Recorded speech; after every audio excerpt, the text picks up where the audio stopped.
I haven't slept good in weeks." Her voice is so soft it almost dissolves into the cold air of the luxurious room at 2 a.m. Curled up in an expensive leather chair, one never meant for someone like her, a frail little girl looks up, dark circles under her eyes, straight into the gaze of the most powerful man in the city. He freezes. A mafia boss. A man feared across the entire underworld, now unable to look away from the trembling child in front of him. No bodyguards, no gunshots, just silence, and a single sentence that begins to crack something deep inside him. She has no idea who she's facing, and he has no idea who she really is, but in just a few minutes, he's about to do something that will leave everyone who knows him utterly stunned.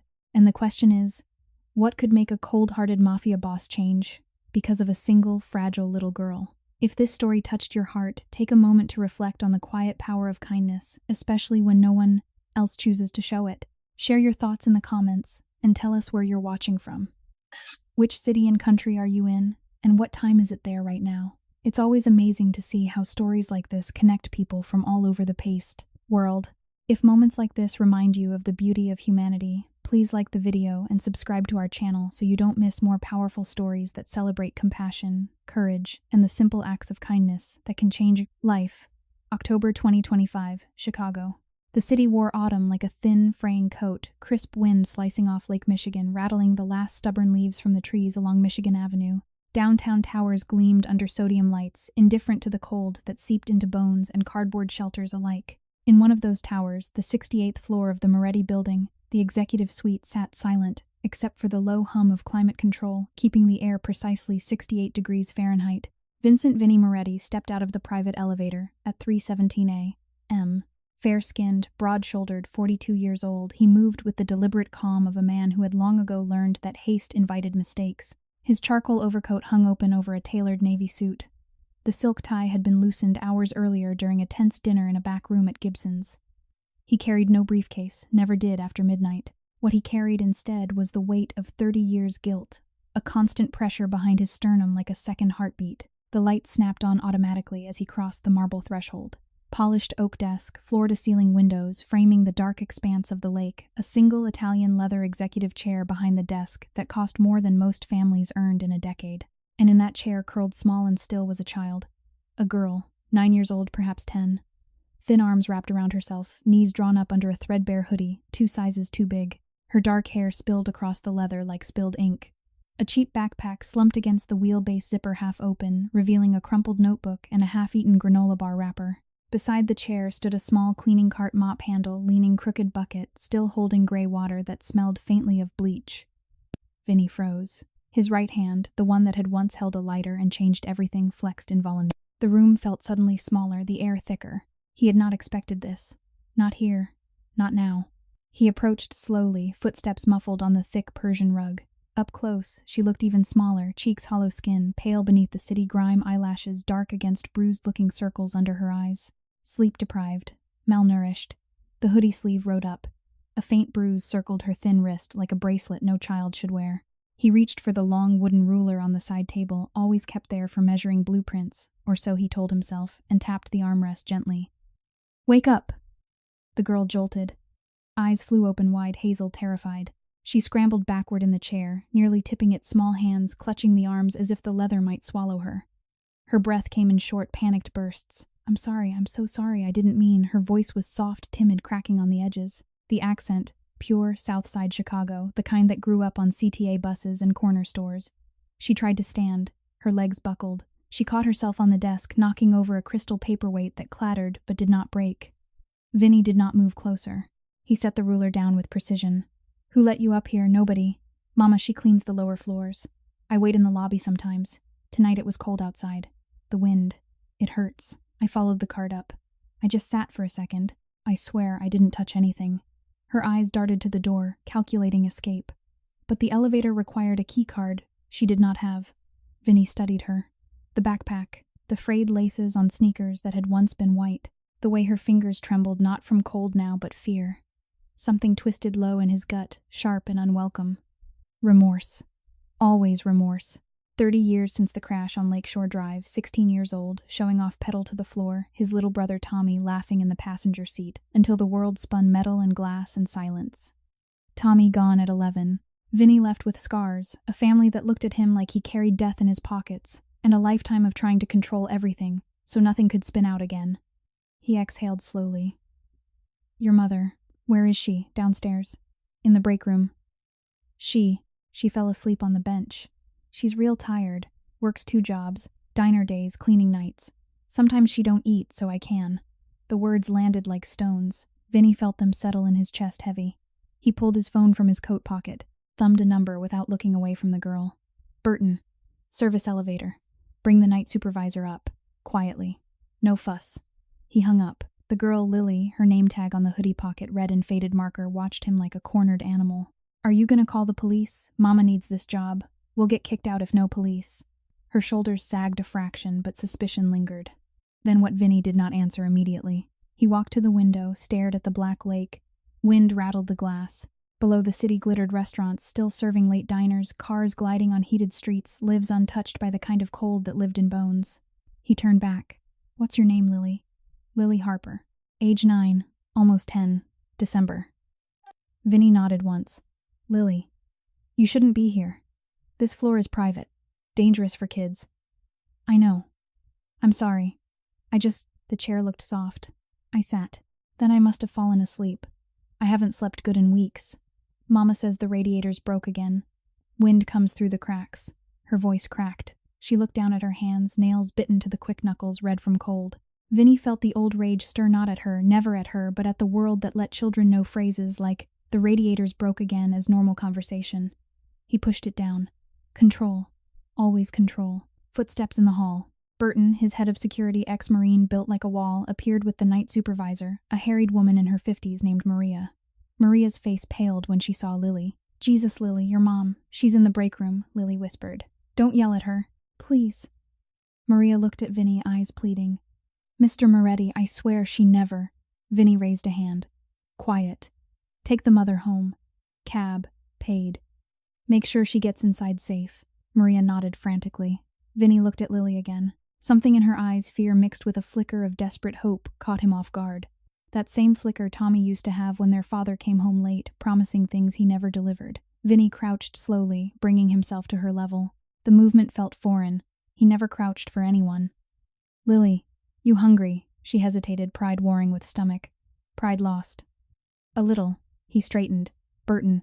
Kitchen on 42. Whatever she wants. Pancakes, eggs, hot chocolate. Bring it up. Burton blinked once, rare surprise, then nodded and left. Vinny gestured to the chair. Sit. Properly this time.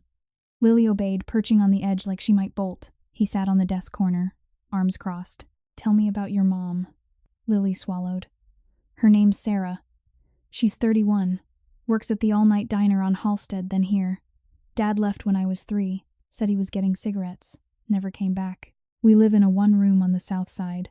Rent's late again. Landlord changed the locks last month. Mama cried all night. I hate when she cries. Each word carved deeper. Vinny listened, face impassive, but inside the storm raged. Guilt. Remorse. The old question.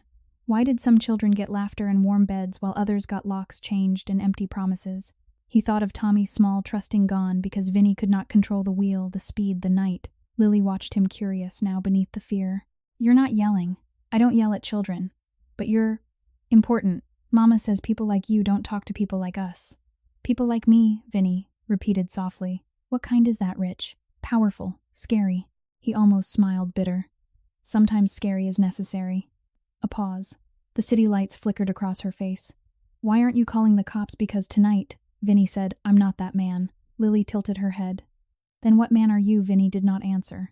Instead, he reached out slowly and brushed a strand of hair from her forehead. No flinch from her. No recoil from him. Just warmth. Simple. Human. The door opened. Burton returned with a tray stack of pancakes, dripping syrup, scrambled eggs, bacon, hot chocolate topped with whipped cream and a cherry. Lily's eyes widened. That's for me, eat, Vinny said. She did small bites at first, then faster, as if afraid it would vanish. Syrup smeared her chin. She wiped it with her sleeve. Vinny watched in silence. The inner conflict tore at him, fierce, violent. Part of him wanted to send her away, back to the cold, back to the life that had already scarred her young hands. Safer that way. Cleaner. No attachments. No risk of failing another child. But another part, the part that still heard Tommy's laugh, whispered, "Protect her." When the plate was clean, Lily looked up, eyes shining. "Thank you, Mr. Vinny." "Thank you, Vinny." He nodded once. "Burton will take you downstairs. Your mom will be waiting." Lily slid off the chair, backpack over one shoulder. At the door she paused. "Will I see you again?" Vinny hesitated the question, innocent, the answer dangerous. "Maybe." She smiled, small, hopeful, heartbreaking. "Good night, Vinny." The door closed. Vinny stood alone in the silent suite. He walked to the chair, ran his hand over the leather where her small body had rested. Warmth lingered. He closed his eyes. 30 years of guilt pressed harder tonight, and for the first time in decades something else pressed back, something soft, insistent, terrifying. Responsibility. Compassion. A child who needed him. Vinny Moretti, boss of the Chicago outfit, fair-skinned son of immigrants who had built an empire on control, felt the first crack in the armor he had worn since the crash. He did not know what came next, but he knew one thing: he would not let her disappear into the cold again. The Moretti building lobby still smelled faintly of industrial cleaner at 4:37 a.m. when Burton guided Lily back down in the service elevator. The girl clutched her backpack to her chest, like a shield, eyes wide and glassy from too much sugar and too little sleep. The hot chocolate had left a faint mustache of whipped cream on her upper lip. She had not noticed. Burton, 6 feet 4 inches of quiet muscle, kept one hand lightly on her shoulder, not possessive, just steady. He had children of his own once. He knew the look of a kid who expected the floor to drop out from under her at any second. Sarah Harper waited on the bench outside the employee's break room, coat pulled tight around her thin frame, hands knotted in her lap. 31 years old and already worn thin as paper. Her dark hair was scraped into a messy ponytail. Strands stuck to her damp forehead. She had been crying quietly, the way women learn to cry when noise costs them jobs. When she saw Lily, she stood too fast, swayed, caught herself on the wall. Baby Lily ran the last few steps and buried her face in Sarah's coat. Sarah's arms closed around her daughter like she was afraid someone would snatch her away. Over Lily's head, Sarah's eyes met Burton's. Terror, exhaustion, and the kind of gratitude that tastes like shame. Burton spoke low. "Mr. Moretti says, cab home. Fares covered. Door to door. He also said to tell you the night supervisor will hold your shift, pay no deduction for tonight." Sarah's mouth opened, closed. No sound came out at first. "Why?" she whispered finally. Burton shrugged one shoulder. "He didn't say. Just said make sure you both get home safe." Sarah looked down at Lily, who was still clinging, face hidden. Then back at Burton. He saw her. Up there, he did. Sarah's knees buckled slightly. She locked them. "Is he angry?" Not at her. The answer hung between them, careful, incomplete.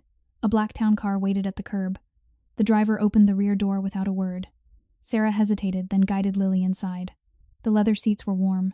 The interior smelled of new car scent and faint cigar smoke. Lily pressed her face to the window as the city slid past. Neon signs bleeding into wet pavement, steam rising from grates, people hurrying home to places that weren't theirs. Sarah held Lily's hand the whole ride. Neither spoke. The silence was thick with questions, neither knew how to ask.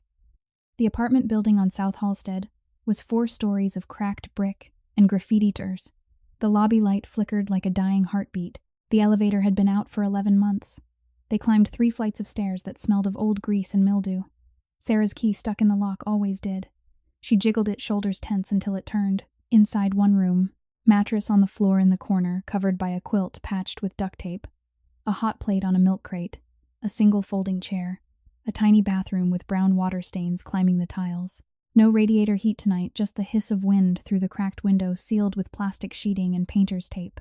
The temperature inside hovered at 48 degrees Fahrenheit. Sarah flicked on the single bulb overhead. It buzzed, dimmed, steadied. Lily dropped her backpack and stood in the middle of the room, arms wrapped around herself. "Mama, he gave me pancakes. Real ones. With syrup."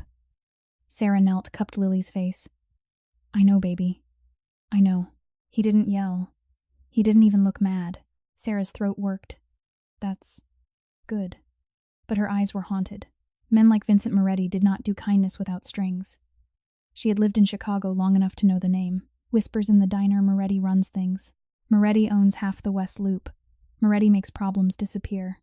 She had never believed the worst of it, people exaggerated, but she had seen enough to know power like that came with teeth. She tucked Lily under the quilt, kissed her forehead. "Sleep now. We'll talk tomorrow." Lily's eyes were already drooping. He said maybe we'd see him again. Sarah's heart stuttered. "Go to sleep, sweetheart.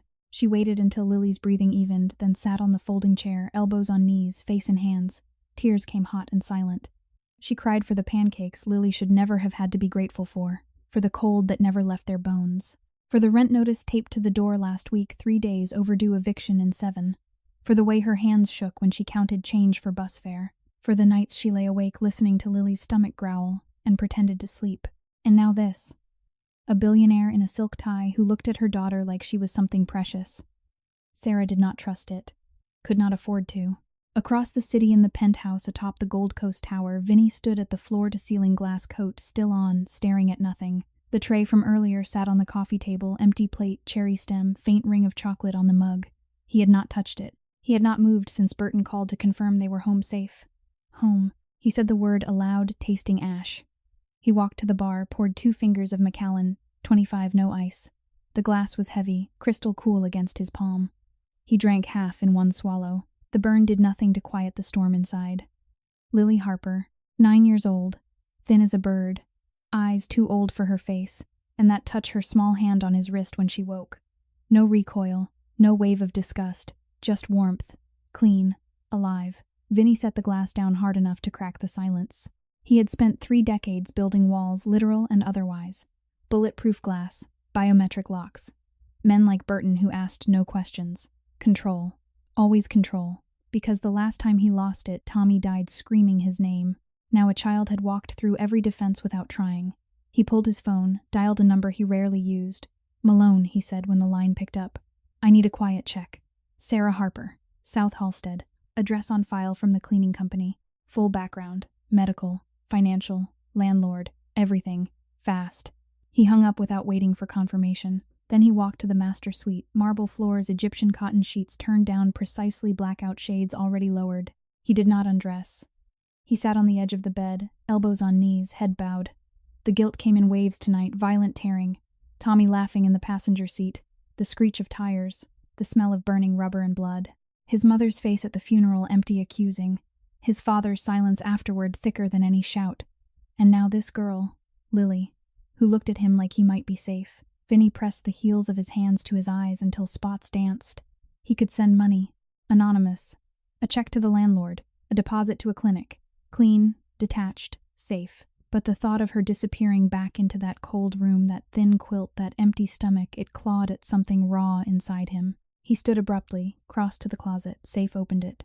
Inside cash stacks, documents, a single photograph creased, faded. Him and Tommy at Wrigley Field, summer 1998. Tommy grinning, missing one front tooth cap too big. Vinny touched the photo thumb, brushing Tommy's cheek. "I failed you once," he whispered. "I won't fail her." He closed the safe. Downstairs dawn was graying the sky over the lake. At 7:14 a.m., Malone texted preliminary report attached. Vinny opened it. Sarah Harper, 31. No criminal record. High school diploma. Waitress at Mickey's Diner, 6 years. Night cleaner at Moretti Building, 4 months. Rent arrears 2 months, plus late fees. Eviction notice served October 3, 2025. Medical untreated rheumatoid arthritis flare-ups severe enough to miss shifts. Emergency room visit last month for chest pain. Diagnosed stress, cardiomyopathy, broken heart syndrome. Prescription unfilled, cost prohibitive. Daughter Lily Harper, 9. No father listed. School records show 17 absences this semester, transportation issues. Vinny read twice. Then he made the call he had been dreading. "Mr. Delgado," he said when the landlord answered. "Vincent Moretti, the Harper unit, 3A. Bring the arrears current. Add 6 months security. No eviction. No questions. Wire confirmation to my office by noon." Silence on the line. Then a swallow. "Yes, sir." Vinny ended the call. He poured another drink. This one he sipped slowly. The inner war raged fiercer now. Part of him screamed to stop, cut the thread before it tangled him. Attachments were weaknesses. Weaknesses got people killed. But another part, the part that still heard Tommy's voice saying, "Faster, Vin, faster," refused. He pictured Lily's face when she tasted the syrup. The way her eyes closed in simple, honest pleasure. He pictured Sarah's hands red cracked, trembling as she held her daughter. He pictured the cold wind rattling plastic over their window. And he felt it, the first fierce, burning surge of something he had not allowed himself since childhood. Not romance. Not possession. Protection. Responsibility. Love in its purest, most painful form, the love a man feels when he sees his own childhood wounds reflected in a child who still has time to heal. Vinny set the glass down. He would not let them go back to that room. Not tonight, not ever if he could help it.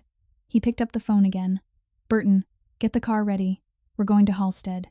The city woke around them, horns, delivery trucks, the low rumble of the L train overhead. Vinny Moretti, wealthiest and most feared man in the outfit, rode south toward a one-room apartment with peeling paint and no heat. He did not know what he would say when he arrived. He only knew he could not stay away. The black town car idled at the curb on South Halstead, just as the first pale light of October 2025 touched the cracked sidewalk. Vinny stepped out alone, no driver, no Burton. He had sent the car ahead with instructions: park 2 blocks north, wait. He needed this moment unescorted. The wind cut through his cashmere overcoat like it knew exactly where to find skin. He did not flinch.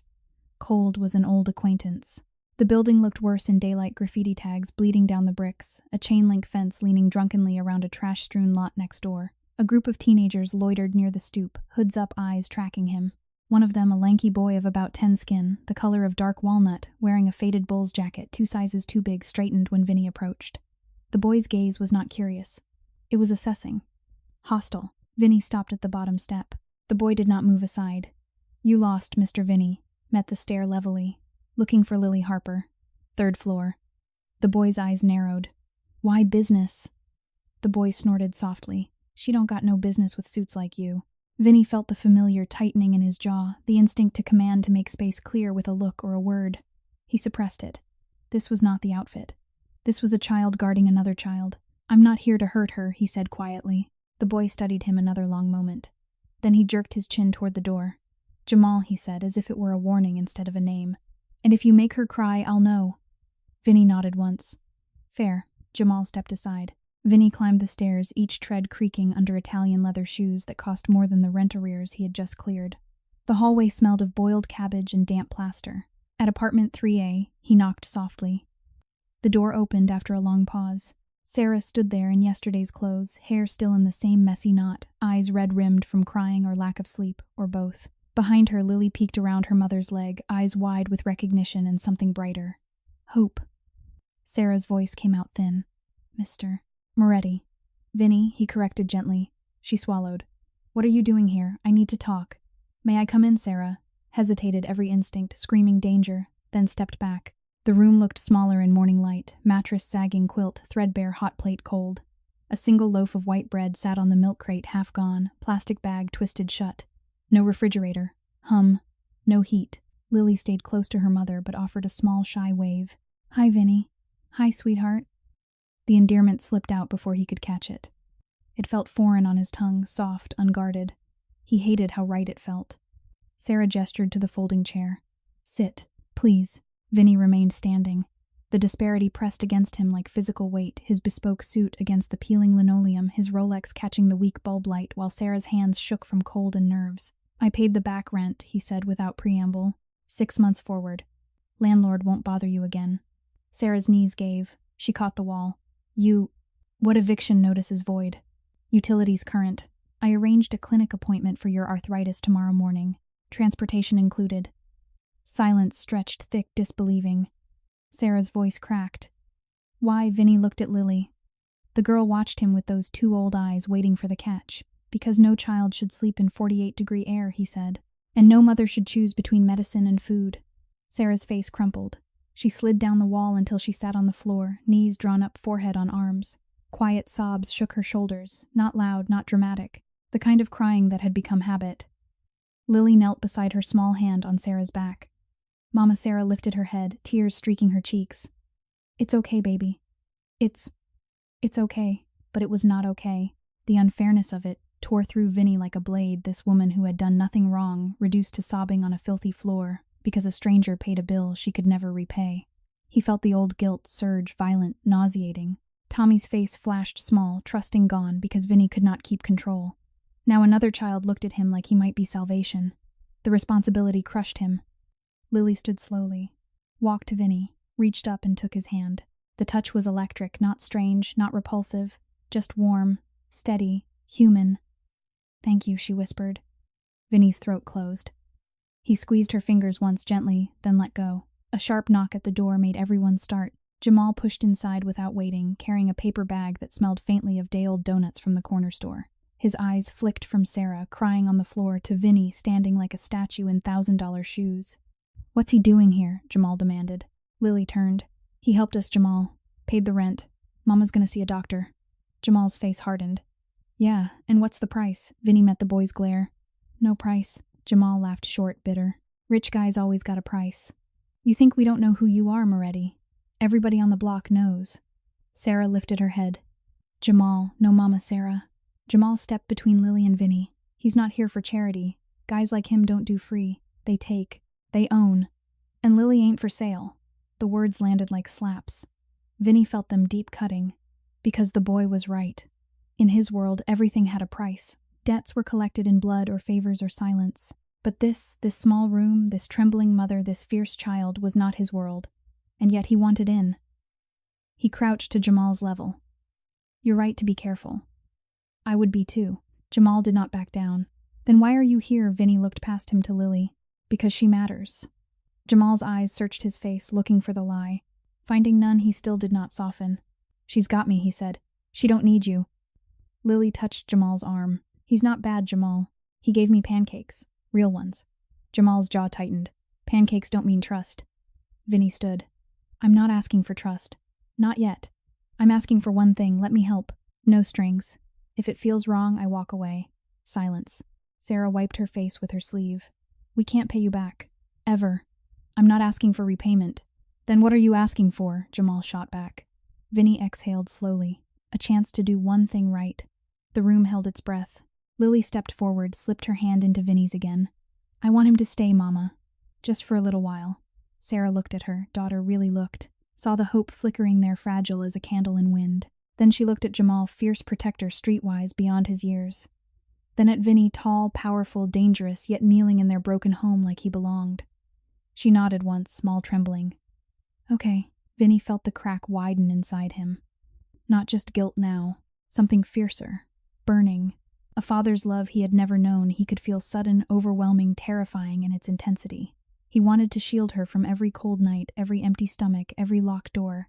He wanted to tear down the world that had hurt her, and build one where she never had to be afraid again. Jamal crossed his arms. "I'm watching you." Vinny nodded. "Good." Outside, the wind howled louder. A car backfired 2 blocks away, sharp like a gunshot. Vinny's hand twitched toward the concealed holster under his coat, old reflex. He forced it still.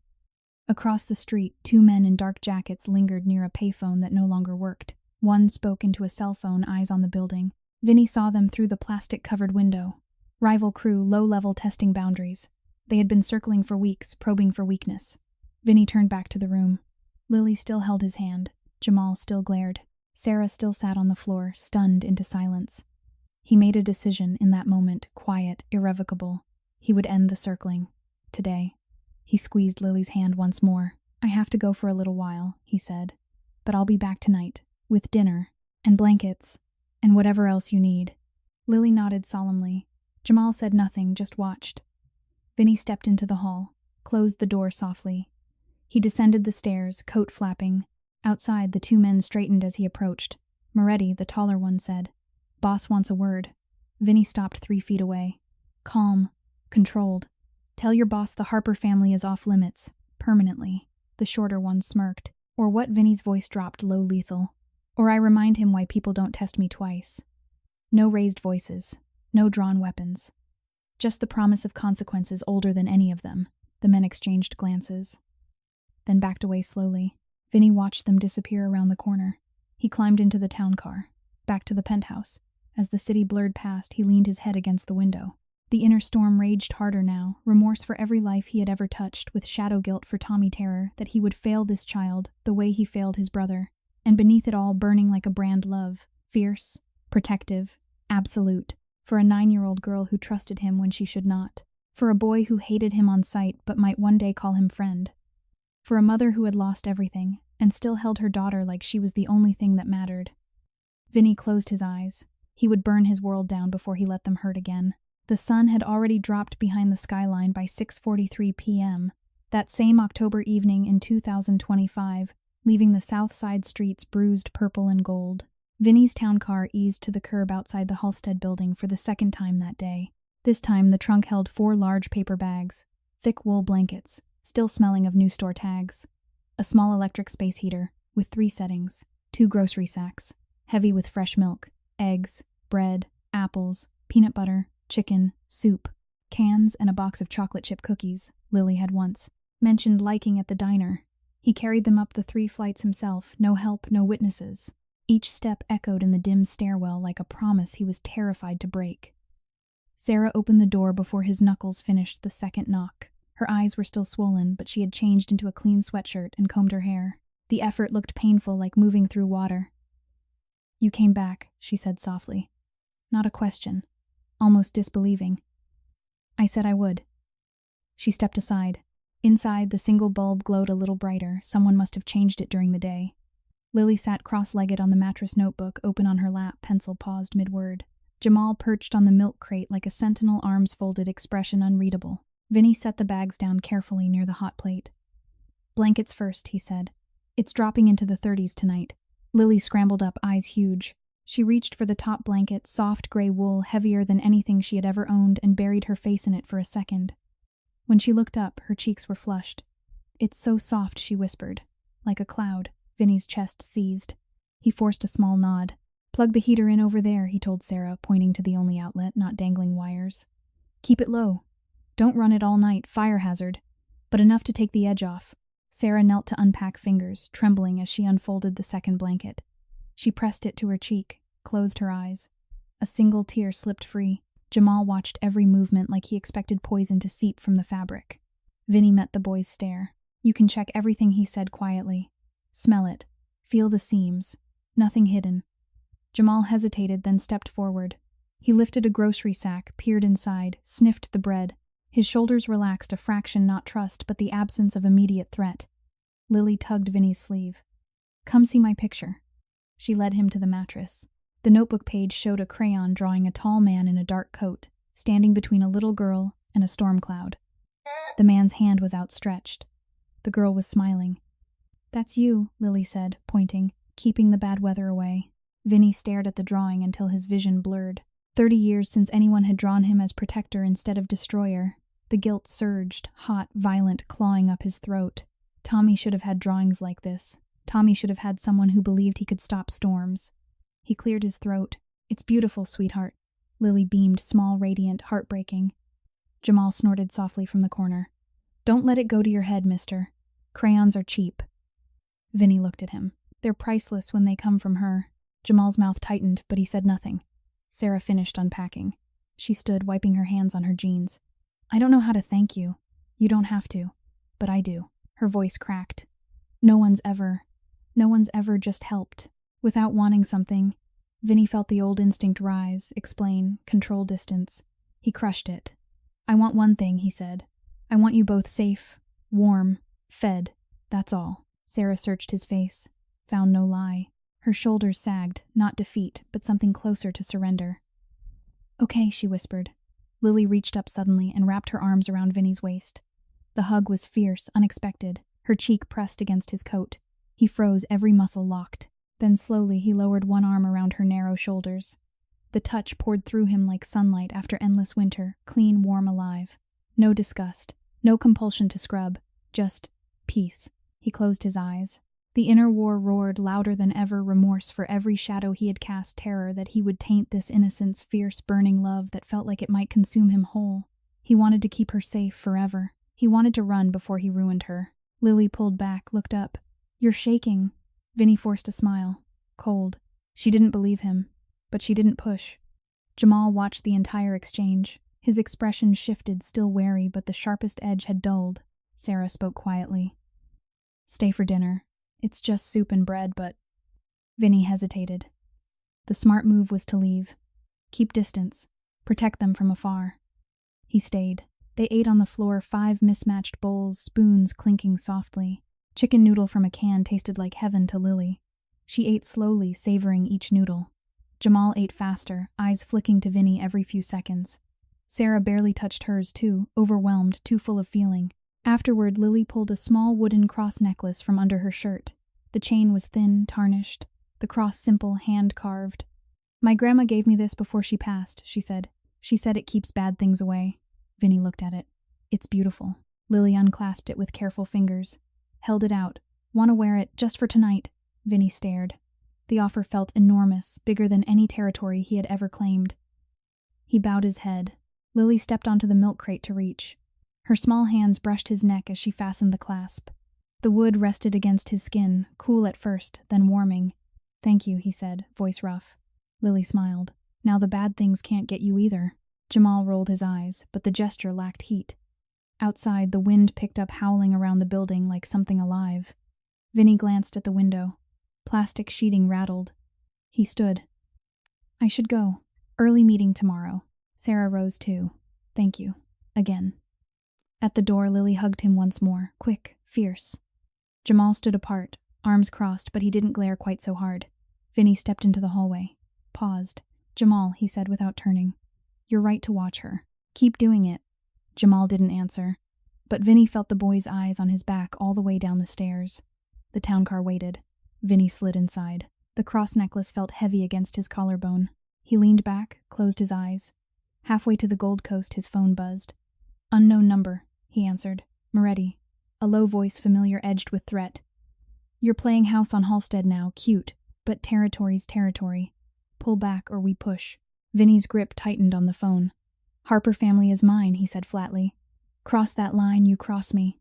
Silence. Then a chuckle. Big words. "We'll see." The line went dead. Vinny stared out at the passing lights. The inner storm reached new violence, guilt for dragging shadow into their light, remorse for every choice that led him here, terror that protection might become the very thing that harmed them. And beneath it all, love, fierce, consuming, parental in its purity. He would dismantle empires if it kept her warm. He would walk through fire if it kept her smiling. He touched the wooden cross. "Hold on, sweetheart," he whispered to the empty car. "I'm coming back." The city lights blurred past, cold, glittering, indifferent. But for the first time in 30 years, Vinny Moretti did not feel alone in the dark. October 2025 wore its final days like a threadbare coat, wind sharper, now carrying the promise of winter that would settle into bones and never quite leave. The South Side streets had grown quieter after dusk, the kind of quiet that felt watchful rather than peaceful. Vinny had spent the afternoon in the penthouse, pacing marble floors that cost more per square foot than most people earned in a lifetime, the wooden cross necklace still warm against his skin. He had canceled 2 meetings, ignored 3 calls from lieutenants. His mind refused to leave the one-room apartment on Halstead. At 7:22 p.m., he left the tower in the black town car alone again. No driver, no backup, just him, the cross, and a growing certainty that something was wrong. The rival crew's phone call from the night before had not been idle threat. They were testing, probing, looking for the crack in the armor. He parked 2 blocks north of the building, same spot as before, and walked the rest of the way. The wind sliced through his coat, but he barely felt it. His focus narrowed to the narrow alley that ran behind the row of brick tenements. That was where the shadows moved tonight. He saw them before they saw him, 3 figures in dark jackets, hoods up, leaning against a dumpster. One held a phone screen glowing. Another flicked a lighter, open and shut, nervous habit. The third scanned the street, low-level muscle from the West Side crew, not bright enough to hide, not smart enough to know when to walk away. Vinny stepped into the alley mouth. "Evening, gentlemen." The 3 turned as one. Recognition hit them like cold water. Moretti, the one with the lighter, said. Voice steady, but his thumb trembled on the flint. "Didn't expect company." "You're in the wrong alley," Vinny replied. Calm, flat, the voice he used when negotiations were already over. The phone man pocketed his device. "Just waiting for a friend. Your friend lives in 3A, silence answered. Vinny took 1 step forward. "Walk away, now." The taller one, broad shoulders, scar across the left cheek, laughed once short and ugly. "You're getting soft, boss. Playing house with a kid and her mama, that's bad for business." Vinny felt the rage coil tight, white-hot. Not for the insult, for the threat behind it, for the image of Lily's face if these men ever reached her door. "I won't ask again." Scarface pulled a switchblade, slow, deliberate. The blade caught the sodium light from the street lamp. "We're just delivering a message. Pull back from Halstead or we deliver it to the girl." Vinny moved. Not fast, not reckless, precise. He closed the distance in 3 strides. Scarface swung. Vinny caught the wrist twisted, forced the man to drop. The knife clattered. The other 2 lunged fists, not guns. Vinny sidestepped the first, drove an elbow into the second solar plexus. Air whooshed out. The phone man scrambled back, fumbling for something at his belt. Vinny kicked the dropped knife into the shadows. Last chance. Scarface straightened, rubbing his wrist. You can't protect them forever. Vinny's voice dropped. Watch me. He turned, deliberately showing his back, and walked toward the building's rear fire escape. The three did not follow. Not yet. He climbed the metal stairs to the third-floor landing, knocked on the window beside the fire door. Lily's face appeared small, startled, then brightening. She unlatched the window. Vinny Sarah appeared behind her alarm, flashing across her features. What's wrong inside? Vinny said. Now. They moved quickly. Sarah pulled the window shut, latched it. The room felt smaller tonight, colder despite the heater humming in the corner. Jamal stood near the mattress, arms crossed, eyes sharp. Vinny scanned the space curtains drawn door double-locked. Stay away from the windows tonight. Sarah's hand went to her throat. What happened? People looking for trouble. They won't get in here. But stay quiet. Stay low. Lily clutched the blanket tighter. Are they bad men? Vinny knelt to her level. They're men who made bad choices. I'm handling it. Her small hand reached out hesitant, then settled on his. That same warmth flooded him clean, steady, alive. He closed his eyes for one heartbeat, letting it anchor him against the storm inside. Guilt roared louder tonight, vicious tearing. He had brought this shadow to their door.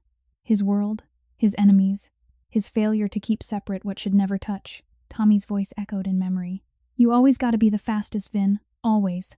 He had been fast once. Not fast enough. Now another child looked at him with trust he did not deserve. He stood. I'm going back down. Lock everything behind me. Jamal stepped forward. You're going alone, Vinny met his eyes. Yes. Jamal hesitated, long searching, then nodded once. Don't get hurt. Vinny almost smiled. Almost. He slipped out the fire door, descended the stairs. The alley was empty now, but he felt eyes on him watching from rooftops from parked cars. He walked to the mouth of the alley, stopped under the street lamp. Come out, he called softly. Two figures detached from the shadows across the street. Different crew, higher level. One wore a leather jacket with red stitching. The other carried himself like he answered to someone who mattered. Moretti Red Stitching said, You're making waves. Vinny spread his hands. I'm making boundaries. Harper family is off limits. Spread the word. The second man chuckled. You don't own the South Side. I own what I protect. Red Stitching stepped closer. And if we test that, Vinny's voice never rose. Then you learn why people don't test me twice. A long beat. Wind rattled a loose sign overhead. Red Stitching finally nodded, small, reluctant. Message received. For now. They faded back into shadow. Vinny exhaled. The cross necklace felt heavier, warm from his skin. He touched it once, then turned toward the building. Halfway up the block, headlights flared too fast, too close. A black SUV accelerated from the cross street, tires squealing. Not a warning. A message. Vinny dove left into the narrow gap between two parked cars. Metal screeched. Glass shattered. The SUV clipped the rear bumper of a sedan, spun corrected, roared away. Vinny rose slowly. Blood trickled from a cut above his eyebrow, shallow stinging. His left shoulder throbbed where it had struck the pavement. He tasted copper. He looked up at the third-floor window. Curtain twitched. Lily's face, pale, terrified, appeared for 1 second before Sarah pulled her back. Vinny's heart seized violent, numbing pain. They had seen. They had heard. His protection had become the very danger he feared. He climbed the stairs again, faster this time. Sarah opened the door before he knocked. Her face was ashen. You're bleeding. It's nothing. Lily ran to him, threw her arms around his waist. You're hurt. Vinny knelt despite the pain in his shoulder. Just a scratch, sweetheart. Jamal stood frozen near the mattress. That was them. Vinny nodded. Sarah sank onto the folding chair. This is because of you. The words cut deeper than the glass. Vinny met her eyes. Yes. She covered her face with her hands. Quiet sobs, deep wrenching. Lily tightened her hold. Don't cry, Mama. Vinny's here. He'll keep us safe. Vinny felt the world tilt. Love, fierce, parental consuming, burned through every layer of guilt and remorse. He would end this. Tonight. Tomorrow. Whatever it took. He lifted Lily gently, set her on the mattress, wrapped her in the wool blanket. Stay here, he told Sarah. Lock the door. Don't open for anyone but me. Sarah nodded, numb, broken. Vinny turned to Jamal. You're in charge while I'm gone. Jamal swallowed. You're coming back, Vinny placed a hand on the boy's shoulder, brief, steady. Always. He left. Outside the night had grown colder. Blood dried on his brow. The cross necklace pressed against his chest like a heartbeat not his own. He walked to the town car, slid inside, started the engine. The inner war had become war itself, remorse screaming that he should disappear, let them be free of him. Love roaring that he would tear down anyone who threatened her smile. He drove north toward the Gold Coast, toward the men who needed to understand boundaries were not suggestions. Behind him, in the one-room apartment, Lily pressed her face to the window, watching his taillights disappear. "He'll come back," she whispered. Jamal stood beside her. For the first time, he did not argue. Sarah held her daughter, close tears, silent now. And in the quiet that followed, 3 hearts shattered, hopeful, fierce beat, a little closer together. The clock on the penthouse wall read 11:48 p.m. when Vinny finally stepped through the private elevator doors. Blood had crusted along the cut above his eyebrow. His left shoulder moved stiffly, protesting every rotation. The wooden cross necklace lay against his shirt, still carrying faint traces of Lily's warmth from hours earlier. He had not gone to a hospital. Hospitals asked questions. Questions led to records. Records created trails. Instead, he had driven straight to the Gold Coast Tower, past the doorman who pretended not to notice the dried blood, up 47 floors of silent luxury. Marble floors gleamed under recessed lighting. Floor-to-ceiling windows framed the black expanse of Lake Michigan, dotted with distant navigation lights like fallen stars. The penthouse smelled of leather, faint cedar from the diffuser, and the sterile crispness of money that never quite erased the scent of old guilt. Vinny walked directly to the master bath. Black marble, gold fixtures, rainfall, shower the size of a small room. He stripped off the ruined coat, the blood-specked shirt, the holster still heavy with the weight of a weapon he had not drawn tonight. Hot water pounded his shoulders. Steam rose. He stood under the stream until the water ran cold, letting it wash away the alley grime, but not the deeper stain. When he emerged, wrapped in a thick white robe, he found Burton waiting in the living room. The security chief stood near the bar, arms folded, expression unreadable. "Boss." Vinny poured 2 fingers of Scotch neat. "Report. 3 low levels from the West Side crew." 2 higher-ups watched from across the street. SUV was registered to a shell company, same one they used last month for the warehouse hit. "They're escalating, testing how far you'll stretch for the Halstead family." Vinny drank. The burn grounded him. Message delivered, clear. "For now." Burton paused. "You're bleeding again." Vinny touched the cut, fresh blood on his fingertips. "It's nothing." Burton did not argue. Instead, he set a small envelope on the bar. "You asked for deeper background on Sarah Harper. This came in an hour ago. Sealed medical file pulled from the clinic you arranged. They ran standard panels before the appointment tomorrow." Vinny opened the envelope with steady hands. Inside, lab results, blood type, hormone levels, DNA markers flagged in red. His breath caught. Paternity match probability 99.9%. The paper trembled once, only once, before he forced his hand still. Burton watched him carefully. Sir Vinny set the page down. "Leave it." Burton nodded once, and left without another word. Vinny stood motionless for a long minute. The city lights glittered beyond the glass, cold, distant, indifferent. Inside, everything shattered. Lily, his daughter, 9 years old, thin from hunger he could have stopped, sleep-deprived from nights he could have warmed, bruises on her wrist from a life he had unknowingly left her to endure. Sarah fleeing when she was pregnant, terrified of his world, convinced he would never want this child. And he had not known. Not one single day. The guilt arrived like a fist to the sternum, violent air stealing. He staggered back until his shoulders met the window glass. Cold seeped through the robe. He slid down until he sat on the floor, head in hands. Tommy's face flashed small, laughing, trusting. Gone because Vinny drove too fast, laughed too loud, believed he was invincible. 30 years of punishment, control, isolation, power built on the bones of that night. He had told himself the Empire was penance control so nothing could spin out again, and all along another child had carried his blood. Alone. Cold. Hungry. Tears came hot, silent, shocking. He had not cried since the funeral. Not once. Now they fell unchecked, soaking the robe collar. He thought of Lily's hug in the apartment tonight. The way she had pressed her face to his coat. The crayon drawing him as protector. The wooden cross around his neck. His daughter, the love that had been burning since the first touch in the executive suite, now roared into something unbearable, fierce, parental absolute. He wanted to storm back to Halstead, gather them both, bring them here where no wind could reach, no hunger could touch. He wanted to erase every cold night, every empty stomach, every tear Sarah had shed alone. But the remorse tore deeper. He had failed her before she was born. He had failed her every day since. He rose, slow, unsteady, and walked to the master bedroom. On the nightstand, the faded photo of him and Tommy at Wrigley Field. He picked it up. Tommy's grin, gap-toothed, fearless, stared back. "I'm sorry," Vinny whispered. I'm so damn sorry. He set the photo down, opened the closet safe. Cash stacks. Documents. A single gold locket he had bought years ago for a woman who never stayed. He closed the safe again. No. Not money. Not gifts. Not power. Tomorrow he would tell Sarah. Tomorrow he would kneel if he had to. Tomorrow he would beg forgiveness for a crime he never knew he committed. But tonight, the pain was too raw. He walked back to the living room, stood at the window. The city sprawled below towers of glass and steel lives, moving behind lighted windows, untouched by the storm inside him. His phone buzzed. Unknown number.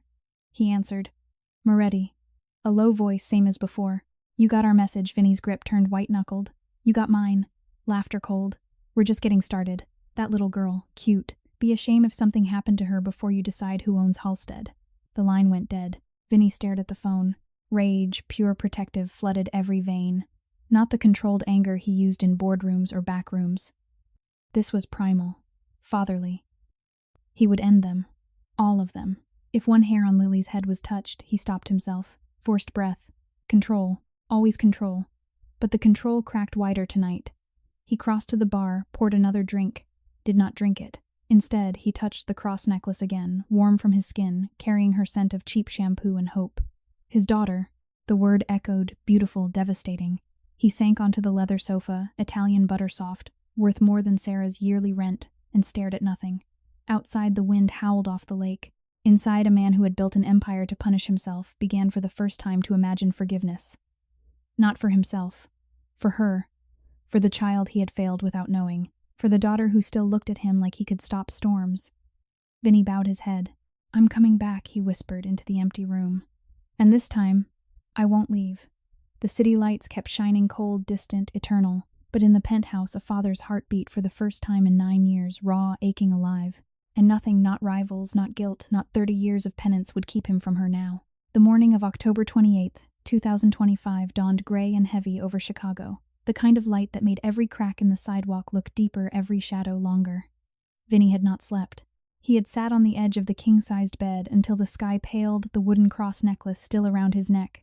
The paternity results folded inside the nightstand drawer, like a confession he could not yet speak aloud. The penthouse silent, pristine, suffocating in its perfection, felt like a cage he had built himself. He dressed in the dark charcoal slacks, white shirt, no tie. The shoulder still ached from the alley impact, but pain was an old companion. He took the town car south again, no driver, no announcement. The city woke slowly around him, delivery trucks rumbling, streetlights flickering off one by one, the first shift workers shuffling toward bus stops with heads down against the wind. He parked 3 blocks away this time, habit now, and walked the rest. The Halstead building looked smaller in daylight, more fragile. The graffiti on the bricks had not changed, but someone had swept the stoop clean. Small mercy. Sarah opened the door at his soft knock. She had showered.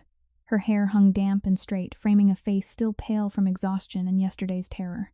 She wore the same sweatshirt sleeves pushed up, wrists thin and marked with faint scars from years of scrubbing dishes and floors. Vinny, she said. No surprise this time, just quiet acceptance. Come in. The room smelled of coffee, weak instant stretched to make one pot last 3 days. Lily sat at the milk crate table, spooning oatmeal from a chipped bowl. Jamal leaned against the wall near the window, arms crossed, eyes tracking every movement Vinny made. Lily looked up. Her face lit small, sudden sunshine.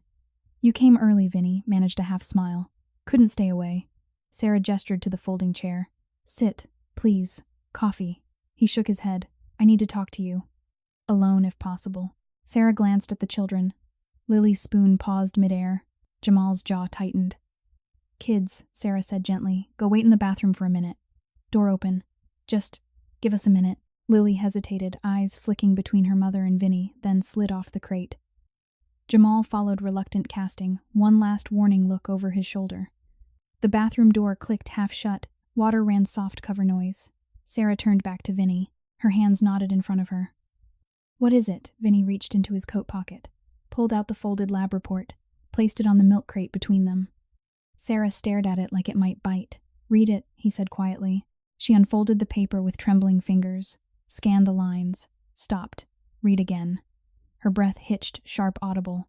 The paper slipped from her grasp, floated to the floor. Her voice cracked. You're her father. Vinny nodded once. I didn't know, until last night. The clinic ran the panel. The match is certain. Sarah's knees buckled. She caught the wall, slid down until she sat on the linoleum. Tears came fast, silent at first, then shuddering sobs that shook her whole frame. Vinny knelt in front of her, slow, careful. The disparity pressed against him again, his tailored clothes against cracked tiles, his Rolex catching weak light while her hands shook from cold and shock. "I'm sorry," he said. The words felt inadequate. "I'm so damn sorry." Sarah looked up, eyes red raw. "I left because I was scared. You were already deep in it. The meetings, the late nights, the men who watched the door. I found out I was pregnant and I thought if I stayed she'd grow up knowing fear the way I did. I thought you'd never want this. Never want her." Vinny's throat closed. "I would have wanted her. Every day. Every single day." Sarah pressed a hand to her mouth. "She's yours, Vinny. She's always been yours, and I kept her from you." The guilt twisted, violent, double-edged. He had failed without knowing. She had carried the weight alone, malnourished nights, cold winds through plastic windows, shifts that left her hands bleeding so Lily could eat. He reached out, slow, touched her wrist. Not possessive, just steady. "You did what you thought was right to protect her. I can't hate you for that." Sarah's sobs quieted to trembling breaths. "What happens now?" Vinny exhaled. "Whatever you want. If you want me gone, I go. If you want help money doctors a better place, I give it. No strings. But if you'll let me, I want to know her. I want to be there. Not as the man who pays bills. As her father." Sarah searched his face, long searching. Found no lie. She nodded once, small, exhausted. "She deserves to know. But slow. She's been hurt enough." Vinny's heart cracked, wider love surging so fiercely it hurt. Parental. Protective. Absolute. The bathroom door creaked. Lily peeked out, eyes wide, curious, afraid. Mama Sarah wiped her face. "Come here, baby." Lily patted across the floor in mismatched socks. Jamal followed, wary, protective. Sarah pulled Lily onto her lap. "Sweetheart, Vinny has something important to tell you." Vinny knelt again, eye level with the girl who carried his blood. "Lily," he said softly, "I'm your dad." Silence stretched thick, electric. Lily's eyes filled. "Really?" Vinny nodded. "Really. I didn't know until yesterday. But I'm here now, and I'm not leaving unless you tell me to go." Lily stared, shock, confusion, then something brighter. She lunged forward, small arms around his neck. Vinny caught her, held her close. Her heartbeat thumped against his chest, fast, alive. The wooden cross pressed between them. "I always wanted a dad," she whispered into his shoulder. "I just didn't know it was you." Vinny's tears came again, silent, unstoppable. He buried his face in her hair, smelled cheap shampoo and hope. Jamal stood frozen, watched the embrace, watched Sarah wipe her eyes. Watched Vinny powerful, feared Vinny hold Lily like she was the only thing that mattered. Something shifted in the boy's face, wary edges softening. Vinny looked up, met Jamal's eyes over Lily's head. "You still watching me?" he asked quietly. Jamal swallowed. "Yeah, but maybe not as hard." Vinny nodded. "Good." Outside tires screeched sharp close. Vinny tensed. Stood slowly, Lily still in his arms. Through the plastic-covered window, 2 dark sedans idling across the street. Doors opened. 4 men stepped out, same crew as last night, but bolder now. Sarah's breath hitched. "They're back." Vinny set Lily down gently. "Stay inside." Jamal stepped forward. "You're not going alone." Vinny looked at the boy, really looked. Saw the fear beneath the bravado. Saw the loyalty. "Stay with them," he said. "That's the job right now." Jamal hesitated, then nodded. Vinny kissed Lily's forehead, quick, fierce. "I'll be right back." He stepped into the hallway, descended the stairs.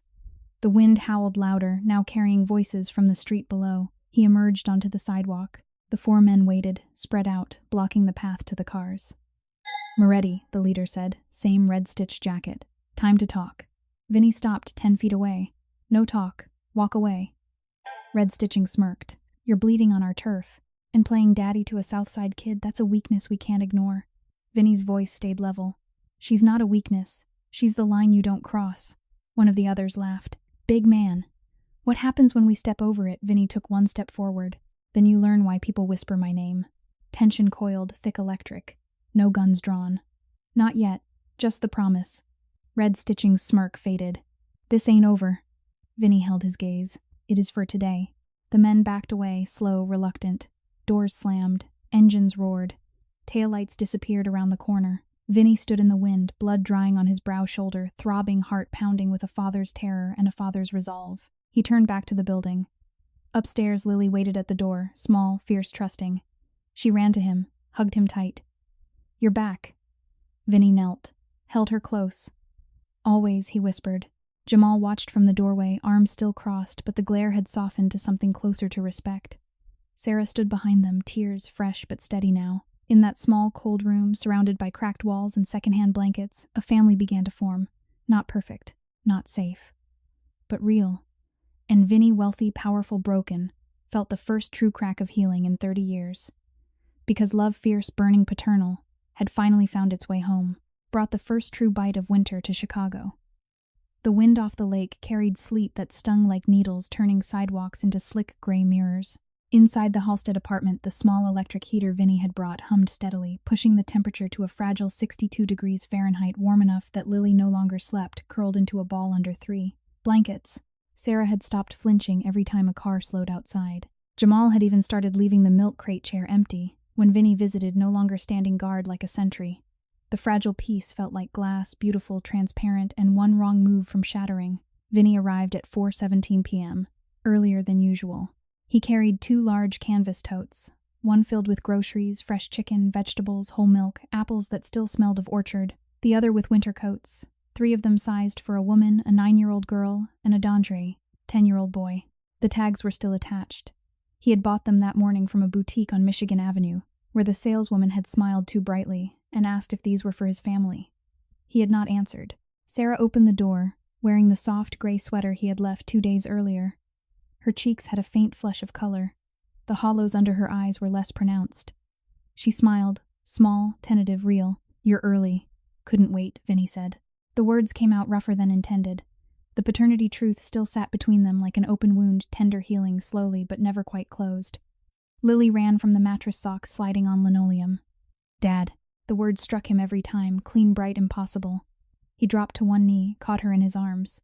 She smelled of soap and the faint sweetness of the oatmeal she had eaten for lunch. He held her longer than necessary, breathing her in, anchoring himself against the storm that never quite left his chest. Jamal appeared from the tiny bathroom, drying his hands on a thin towel. He nodded once, still guarded, but the nod carried weight now. Sarah took the totes. "You didn't have to, I wanted to." She looked inside. Her fingers brushed the wool coat, deep navy lined, soft as anything she had ever owned. Her eyes filled. Vinny stood. "Try them on. All of you." Lily squealed high, delighted, and tugged Jamal toward the bags. Sarah hesitated, then slipped her arms into the navy coat. It fit perfectly. She hugged herself, eyes closing. "It's so warm," she whispered. Vinny watched, heart twisting. Warmth should never feel like a miracle. The moment broke with a sharp knock at the door, 3 quick raps, impatient. Sarah froze. "We're not expecting anyone." Vinny's hand moved instinctively toward his side. Old reflex, then stilled. "Stay here." He crossed to the door, looked through the peephole. A man in his late 30s stood outside, dark hair, hollow cheeks, wearing a cheap leather jacket and a nervous smile. Sarah's older brother, Daniel, the one who had disappeared years ago after borrowing money he never repaid. Vinny opened the door partway, body blocking the gap. Daniel's eyes flicked past him, searching the room. "Sarah, that you?" Sarah stepped forward slowly. "Daniel." Her voice held shock, confusion, a flicker of old hope. She had not seen him in 7 years. Daniel's smile widened too wide. "Hey, little sis. Heard you hit the jackpot. Thought I'd come say hi." Vinny did not move. "She's busy." Daniel's gaze slid to Vinny, recognition dawning. "Moretti. Damn. Didn't think the rumors were true." Sarah's hand went to Lily's shoulder, protective. "What do you want, Daniel? Just to see my niece."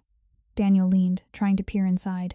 "And maybe talk. Family stuff." Vinny felt the shift subtle, dangerous. The man's pupils were too wide. Sweat beaded on his upper lip despite the cold hallway.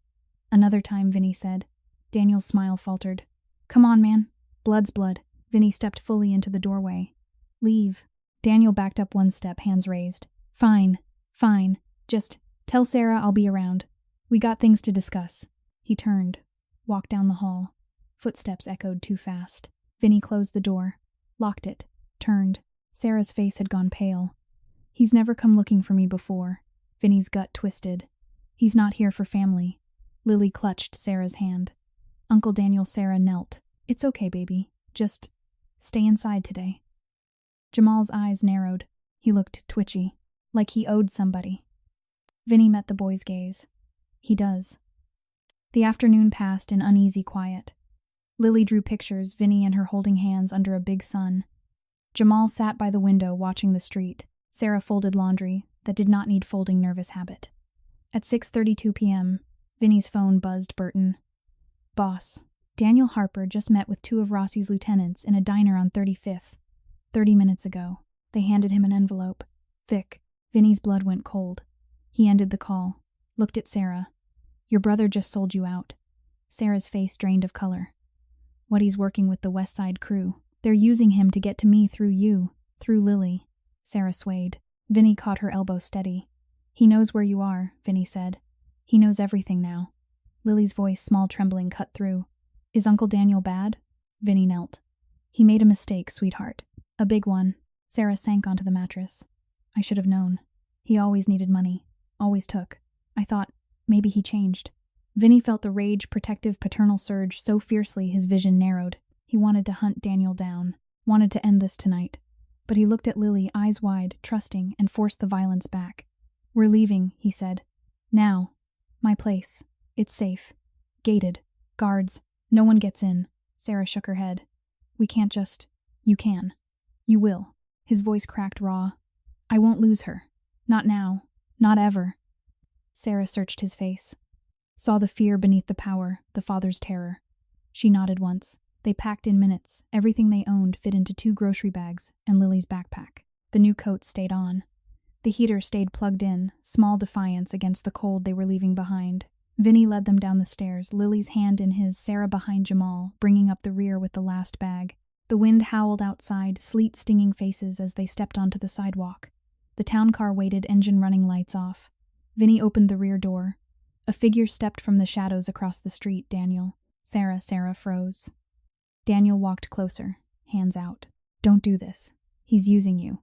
You think a guy like him wants a kid. He wants control. He'll take her. Vinny stepped in front, body shielding Sarah and Lily. Back off. Daniel's eyes were wild, desperate. They promised me 20 grand. Enough to start over. I didn't know they'd hurt her. I swear, Sarah's voice, soft, broken, cut through. You sold your niece. Daniel flinched. I didn't have a choice. You always have a choice, Sarah whispered. Lily pressed her face to Vinny's coat. Jamal stepped forward, small, fierce. Leave her alone. Daniel looked at the children, really looked. Something cracked in his expression. Shame, regret, too late. Vinny's voice was low. Walk away. Last time I ask? Daniel backed up, slow, stumbling. Then turned and ran into the dark. Vinny ushered them into the car. Doors closed. Engine purred. As they pulled away, Lily looked out the window at the shrinking building, home for so long, prison for longer. She turned to Vinny. Are we safe now? Vinny pulled her close arm around her shoulders. You're safe, he said. Always. Sarah reached across, squeezed his hand once. Silent thanks. Silent forgiveness. Jamal stared ahead, jaw tight. Then quietly, you didn't hit him. Vinny looked at the boy. No. Jamal nodded once, small. Good. The car glided north, past broken streetlights, past cold corners toward towers of glass and steel. Inside, 4 hearts beat, shattered, mending, bound by betrayal and by choice. Vinny touched the cross necklace, still warm. The inner war raged on guilt for the danger he had brought, remorse for years, lost terror that one mistake could still take her from him. But love burned brighter, paternal, fierce, unbreakable. He looked down at Lily, eyes closing, head on his shoulder. His daughter. His reason. And for the first time in 30 years, Vinny Moretti believed redemption might not be impossible. The sleet had turned to steady rain by 8:19 p.m. On October 31st, 2025, Halloween night in Chicago, but no costumes or laughter drifted up from the streets below the Gold Coast Tower. The penthouse windows ran with water, blurring the city lights into long, trembling streaks of gold and red. Inside, the air was warm, 72 degrees Fahrenheit, scented faintly with cinnamon from the apple crisp. Sarah had baked Erlen, using ingredients Vinny had delivered that afternoon. The sound system played soft jazz low enough that conversation could still flow across the open living room. Lily sat cross-legged on the thick cream rug, coloring a picture of the 4 of them standing under a giant Cubs logo. Jamal sprawled beside her, pretending to read a comic book while stealing glances at the television news ticker scrolling stock prices and weather warnings. Sarah moved quietly in the open kitchen, washing dishes by hand even though the dishwasher hummed empty beside her. Habit.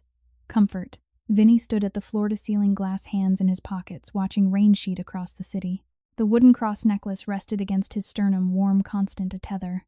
He had not taken it off since Lily fastened it around his neck. Tonight the weight felt heavier, as though it carried every unspoken promise he had made in the last 48 hours. His phone vibrated against his thigh. Burton. Vinny stepped into the hallway for privacy. Boss. Daniel Harper just crossed into Rossi territory. He's meeting the crew lieutenant at a warehouse on West 26th. They're talking exchange. They want the girl. Leverage to force you out of the South Side deals. Vinny's free hand curled into a fist. When, 20 minutes ago, they're moving fast. Rossi's men are already en route to Halstead backup plan, if Daniel fails. They think the apartment is still occupied. Vinny closed his eyes. The penthouse security was ironclad cameras, biometrics, 24-hour detail. But the old apartment still had the utilities in Sarah's name, still showed as active, still looked lived in from the street. He opened his eyes. Get a team to Halstead, discreet, pull anyone inside out, and send 2 cars to 26th. No guns drawn unless fired upon, already moving. Vinny ended the call. Returned to the living room. Sarah looked up from the sink. Everything okay? Vinny forced calm into his voice. Fine. Just business. But Lily's crayon paused. She looked at him, too perceptive for 9. Dad, he crossed to her, knelt. Sweetheart, I have to go out for a little while. Her small face crumpled. But it's Halloween. We were going to watch the parade on TV. Vinny touched her cheek. I'll be back before the fireworks start. Promise. Jamal stood slowly. You're going after him. Daniel. Vinny met the boy's eyes. Yes. Sarah dried her hands on a towel, slow, deliberate. Don't. I have to end this. She stepped closer. Not alone. Vinny looked at her, really looked, saw the fear beneath the strength, saw the mother who had kept Lily alive through winters with no heat, through nights when dinner was half a loaf of bread split 3 ways. He reached out hesitant, brushed a strand of hair from her forehead. I won't be alone, but I won't bring danger here. Not to you. Not to them. Sarah's eyes filled. You're not invincible. Vinny's throat tightened. I know, but I'm hers. Lily threw her arms around his neck. Come back fast. Vinny held her tight, fierce. Breathed her in. I will. Jamal stepped forward. Take this. He held out a small keychain, a plastic Cubs bear worn smooth from years of being carried in pockets. Vinny took it. Thank you. Jamal nodded once, small, solemn. Don't lose it. Vinny slipped the keychain into his pocket beside the phone, kissed Lily's forehead, nodded to Sarah, met Jamal's eyes one last time. Then he left. The elevator descended in silence. The lobby doorman nodded, no questions. The town car waited, engine running, Burton behind the wheel this time. Warehouse on 26th, Vinny said. Fast. They drove through rain-slick streets, headlights cutting tunnels through the downpour. Vinny stared ahead, fingers tracing the wooden cross. The warehouse district smelled of rust and diesel, even through closed windows. Burton parked 2 blocks away, lights off. Vinny stepped out. Rain soaked his coat instantly. He walked alone toward the chain-link fence surrounding the abandoned building. A single floodlight swung overhead, throwing long shadows. 2 men guarded the side door, same crew, same red stitching. They straightened when they saw him. Moretti. Vinny stopped 10 feet away. I want Daniel, and I want your word the child stays untouched. One laughed, short, ugly. You're in no position, Vinny's voice cut through. I'm in exactly the position I choose to be in. Let me inside, or I walk through you. Tension coiled, thick, electric. The taller one spoke into a radio. A long pause. Then the door opened. Vinny stepped inside. The warehouse was cavernous, empty crates, broken pallets, rain dripping through holes in the roof. Daniel stood near the center, hands zip-tied behind him, face bruised. 3 more men flanked him. Rossi's lieutenant, mid-40s, sharp suit, colder eyes, leaned against a steel beam. Moretti, didn't think you'd come alone. Vinny stopped in the center of the open space. Rain pattered on metal above. I'm here for the brother, and for your promise. The lieutenant smiled thin. Promises cost. Vinny's gaze flicked to Daniel. The man looked up, eyes wild, ashamed. I'm sorry, Daniel rasped. They said they'd pay off my debts. Said no one would get hurt. Vinny felt nothing for the man, only pity, distant and cold. The lieutenant straightened. Here's the deal. You walk away from Halstead. All interests. We let the brother go. The girl stays safe. Vinny's voice stayed level. No deal. The lieutenant sighed, almost theatrical. Then we do this the hard way. He nodded. One of the men stepped forward, fist cocked. Vinny did not flinch. Instead, he spoke quiet, clear. You touch me, you touch her father. Think about that. Silence fell heavy sudden. The lieutenant's smile faded. Vinny took one step closer. I'm unarmed. I came alone. You want leverage, here I am. Take me. Let him go. Let them all go. Daniel's head snapped up. Vinny, no, the lieutenant studied him long, calculating. You'd trade yourself for a junkie brother-in-law and a kid you just met. Vinny's voice cracked only once. She's my daughter. The words landed like stones in still water. The lieutenant's eyes narrowed. You're serious? Vinny spread his hands. Completely. Rain drummed harder overhead. The lieutenant exhaled. Fine. Cut him loose. One man stepped forward, knife flashing, sliced the zip ties. Daniel stumbled free, rubbing wrists, staring at Vinny like he had never seen him before. Go, Vinny said to Daniel. Don't come back. Daniel hesitated, shame choking him, then ran for the door. The lieutenant gestured. Two men moved slow toward Vinny. Vinny did not resist. They grabbed his arms, pushed him to his knees. The lieutenant drew a pistol, slow, deliberate, pressed the muzzle to Vinny's temple. You really think this buys them safety? Vinny looked up, eyes steady. It buys them time. The lieutenant's finger tightened. Then outside, tires screeched. Engines roared. Burton's voice over a bullhorn. Federal agents, weapons down, floodlights blazed through broken windows, white blinding. The lieutenant cursed, shoved Vinny back. The men scattered, running for exits. Vinny stayed on his knees, head bowed, rain dripping from his hair.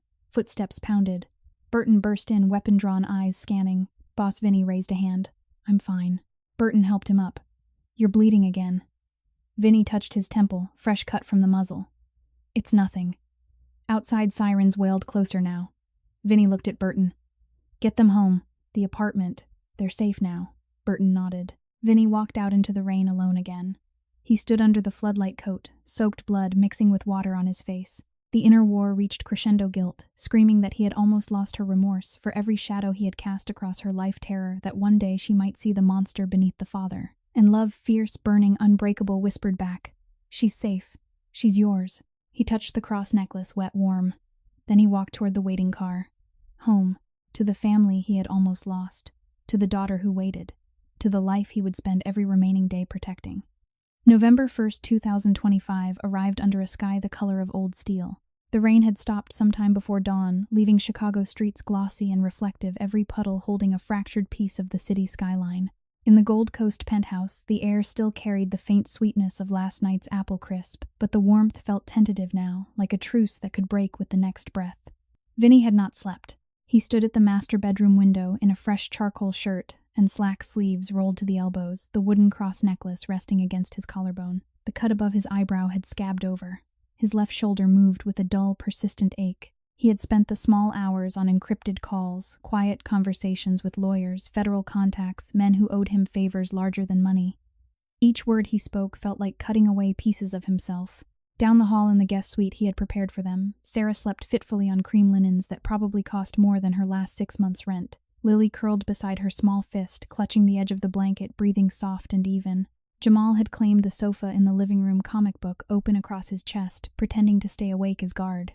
Vinny had checked on them twice already, silent footsteps on thick carpet, watching the rise and fall of small chests, memorizing the sight of safety he had almost failed to give them. At 6:41 a.m., Burton entered without knocking. Boss, Rossi's people are moving. They know Daniel talked. They know you offered yourself last night. Word is they're planning one last push, target the building again. They think the family is still in the old apartment. Vinny turned from the window. His face was calm, dangerously so. How many? 8, maybe 10. Armed. They're staging near the warehouse on 26th. Moving in an hour. Vinny nodded once. Call the detail. Full team. No guns drawn unless fired upon. And get me Rossi's direct line. Burton hesitated the first time Vinny had ever seen it. You're going to talk. I'm going to end it. Burton left. Vinny walked to the living room. Jamal stirred, eyes snapping open. You're leaving again. Vinny sat on the coffee table eye level with the boy. I have to finish this. Jamal's jaw tightened. You almost didn't come back last night. Vinny looked down at his hands, strong, scarred, stained by choices he could never unmake. I know. Jamal swallowed. Lily cried after you left. Quiet, so Mama wouldn't hear. The words landed like knives. Vinny closed his eyes briefly against the fresh wave of remorse. I'm sorry, he said. For all of it. Jamal studied him, long searching. You gonna kill them? Vinny met the boy's gaze. No. Not tonight. Jamal nodded, slow, uncertain. Then I'm giving them what they want. Halstead. The deals, the territory, all of it. Jamal blinked. You're quitting, Vinny exhaled. I'm choosing. He stood, walked to the master closet, opened the safe, removed a slim leather folder documents prepared overnight by attorneys who asked no questions. Full withdrawal from 3 major Southside operations, signed transfers, evidence packets carefully curated enough to bury Rossi without touching innocence. He carried the folder back to the living room. Jamal watched him silent now. Vinny knelt in front of the sofa. If something happens, he said quietly, you take care of them. You're stronger than you know. Jamal's eyes filled fierce, frightened. Don't talk like that. Vinny placed a hand on the boy's shoulder, brief, steady. I'm coming back. But if I don't, you remember this. You're family now. All 3 of you. Jamal nodded once sharp. Vinny rose, slipped the folder inside his coat, touched the wooden cross one last time. Then he left. The drive south felt endless rain starting again, wipers sweeping slow arcs across the windshield. Burton drove silent, focused. Vinny stared out at the passing city towers, giving way to low brick neon, giving way to sodium street lamps, wealth bleeding into struggle. They parked 2 blocks from the warehouse. Same chain-link fence, same floodlight swinging. Vinny stepped out alone. The rain soaked him instantly cold, relentless. He walked through the open gate, hands visible empty. Rossi's lieutenant waited inside, same sharp suit, same cold eyes. 6 men flanked him this time, no pretense of conversation. You're late, the lieutenant said. Vinny stopped in the center of the open space, rain dripping from his hair, pooling at his feet. I brought what you asked for. He removed the folder, slow, deliberate, held it out. The lieutenant took it, flipped through pages. His expression shifted, surprise, then calculation. Full withdrawal. Signed. Evidence drops to the feds if we don't comply. He looked up. You're serious? Vinny's voice stayed level. Completely. The lieutenant laughed short, disbelieving. You'd give up everything. For a kid and a waitress, Vinny met his gaze. I already have. Silence fell, heavy, rain-filled. One of the men shifted hand, moving toward a holster. The lieutenant raised a hand. Stand down. He studied Vinny, long searching. You know we could take this folder and still come for them. Vinny's voice dropped low, lethal. You could try.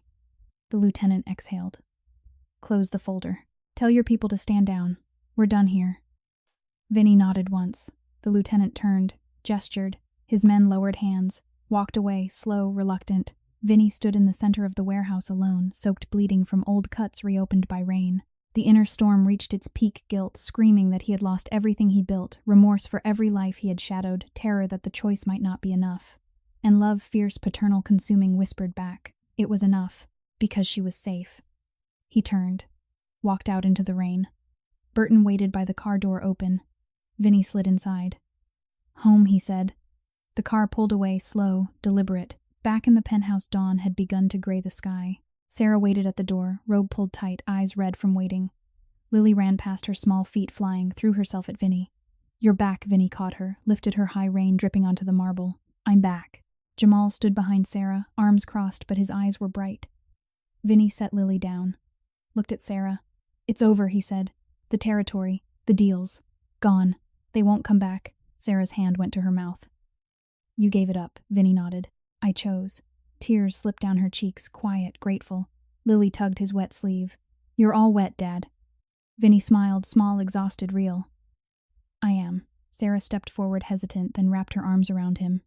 Wet coat and all. Thank you, she whispered. Vinny held her gentle, careful. Felt the tremor in her shoulders. Felt the weight lift just a little from his own. Jamal stepped closer. You really quit. Vinny looked at the boy. I really did. Jamal nodded once slow. Then quietly, good. Vinny touched the cross necklace, wet, warm, unbroken.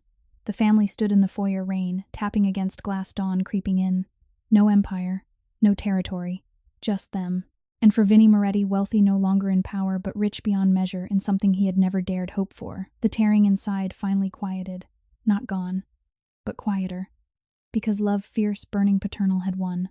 And he would spend every day proving he was worthy of it. November 15th, 2025 arrived with the first real frost of the season. Chicago glittered under a thin layer of ice that turned every railing, every fire escape, every forgotten bicycle into something fragile and beautiful.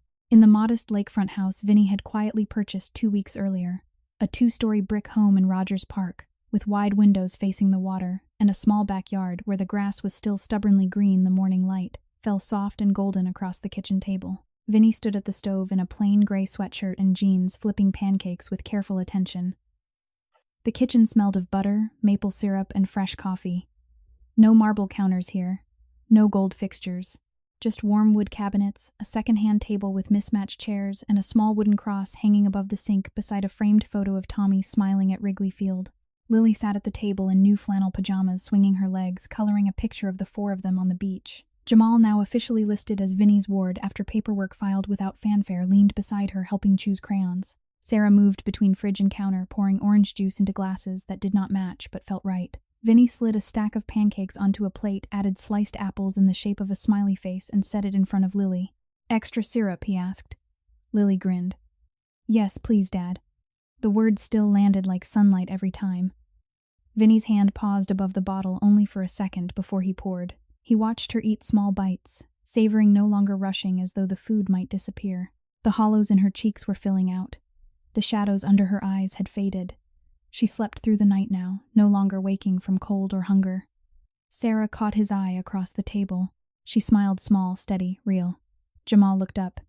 "You're staring again." Vinny exhaled a quiet laugh. "Can't help it." After breakfast, they walked to the lakefront path, coats zipped against the wind, scarves wrapped tight. Lily skipped ahead, holding Jamal's hand. Sarah walked beside Vinny, their steps matching without effort. A lone gull wheeled overhead. Waves slapped the breakwater in steady rhythm. Vinny touched the cross, necklace still there, still warm. Sarah spoke softly. "I never thought we'd have this." Vinny looked down at her. "Neither did I." She squeezed his hand. "You gave up everything." "Not everything," he said. "I kept what matters." They stopped at a bench, overlooking the water. Lily and Jamal ran ahead to throw pebbles, counting skips. Vinny sat. Sarah sat beside him. He spoke quietly, voice rough at the edges. "I spent 30 years building walls so nothing could hurt again. Control, power, distance." Then she walked into my office in a too-big hoodie and changed everything. I thought I was protecting her. Turns out she was protecting me.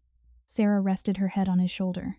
"She still is." Vinny closed his eyes. The wind carried lake scent, clean, sharp, alive. "I almost lost her," he whispered. "Twice. Because of who I was." Sarah lifted her head. "You're not that man anymore." Vinny looked at Lily, laughing as Jamal tried and failed to skip a stone 6 times. "I'm trying not to be." They sat in quiet stillness, watching the children, watching the water, watching each other. Later, back at the house, Vinny sat on the living room floor with Lily in his lap. She traced the scab above his eyebrow with one careful finger. "Does it hurt?" "Not anymore." She pressed a soft kiss to the spot. "Good." Jamal watched from the sofa, comic book forgotten. Vinny looked at him. "You okay?" Jamal shrugged, small, guarded. "You didn't have to take me too." Vinny met his eyes. "I wanted to." Jamal swallowed, looked away, then back. "Thanks." Vinny nodded once. Sarah stood in the doorway, watching all 3 of them, tears shining but not falling. That night, after the children were asleep, Vinny and Sarah sat on the back porch steps under a quilt. The lake murmured in the distance. Stars appeared one by one above the city glow. Vinny spoke into the quiet. "I used to think love was weakness, something that could be taken away, but it's not. It's the only thing that stays." Sarah leaned against him. "It's the only thing worth keeping." He kissed the top of her head, gentle, grateful. "I love her," he said, "more than I knew I could love anything." "I know. And I love you too," he added, soft, honest, "for keeping her safe until I could find her." Sarah's breath caught. She turned her face into his shoulder. They sat like that, 2 people who had known cold and hunger and fear, now wrapped in warmth they had never expected. The next morning, November 16th, Vinny drove them to Wrigley Field. Not for a game, just to walk the empty stands, to stand on the field where he and Tommy had once dreamed. Lily ran the bases, small legs pumping, laughter echoing off the brick walls. Jamal followed, slower but smiling. Sarah walked beside Vinny, hand in his. At home plate, Lily stopped, turned back. "Dad, come on." Vinny walked to her, slow, deliberate. She took his hand, placed it on home plate. "You're safe here," she said solemnly. Vinny knelt, pulled her close. "You're my home," he whispered. Behind them, Jamal and Sarah watched, quiet, steady. The wind carried the scent of coming winter, clean, sharp, promising. And somewhere deep inside, Vinny, the last sharp edge of guilt, softened just a little. Not gone, but quieter. Because love, regardless of skin color, regardless of past mistakes, regardless of wealth or poverty, had found its way through every wall he had ever built. And it had stayed. Knowledge teaches us that compassion can heal what power never could. Lesson after lesson reminds us that true strength lies in choosing kindness over control. Education of the heart shows that no amount of money can buy the warmth of family. Knowledge whispers that redemption is possible when we protect the innocent. Lesson upon lesson proves that love sees no color, no bank account, no history, only need and response. Education opens our eyes to the simple truth that one small act of care can change generations. To everyone watching this video, I wish you good health, a joyful life, and daily peace. If this story touched you, if it reminded you of love that crosses every divide, please subscribe to the channel, like this video, and share it with someone who needs to hear that compassion still exists. Tell me in the comments, how did this story make you feel? Does it connect to something real in your own life? Share your emotions, your thoughts, your own moments of healing. I read every comment and carry them with me. Thank you for being here. See you again in the next video. Disclaimer: all stories on this channel are fictional and created solely for entertainment purposes. Any resemblance to real people, events, or places is purely coincidental.